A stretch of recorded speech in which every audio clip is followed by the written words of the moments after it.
திமுக மாதிரி இவர்களும் இன்ஃப்ளூயன்ஸில் யூஸ் பண்ண ஆரம்பிச்சிட்டாங்க. பத்திரிகையாளர்களை கவனிக்க ஆரம்பிச்சிட்டாங்க.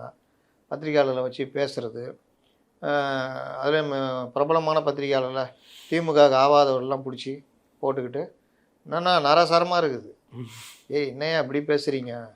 விஜய் வந்து வேறு லெவலு. இப்போல்லாம் விஜய் பெரிய அரசியல்வாதி ஆகிட்டாருன்னா இப்போல்லாம் நாதஸ் திருந்திட்டான்ற மாதிரி இருக்குது. என்னையா இது? கொஞ்சம் ஓரளவுக்கு மாற்றம் வந்திருக்குன்னா கூட நம்ப முடியாது. பேசின பேச்செலாம் வந்து தலைகீழ இருக்குது. பேசுனதே தப்பான தகவல் இருக்குது. அந்த தப்பான தகவலுக்கும் முட்டு கொடுக்குற வேலைலாம் நடக்குது. ரயில்பட்டி தொழிற்சாலை அவர் பற்றி பேசுனது மிக சரிங்கிறாங்க. சரின்றாங்க. அது திருச்சிக்கு மாற்றினதுன்றத அப்போ திருச்சிக்கு மாற்றினா வேறு என்ன பண்ணுவாங்க? இங்கே இருந்து மூட தான் செய்வாங்க. ஷிஃப்ட் பண்ணியிருக்காங்க. நீ மூடிட்டாங்கன்றீங்க. 90ல் மூடின ஆலையை பற்றி இப்போ பேசிக்கிட்டு இருக்கிறீங்க. அந்த மாதிரி குடிநீர் பிரச்சனை காவிரி நீருன்றீங்க.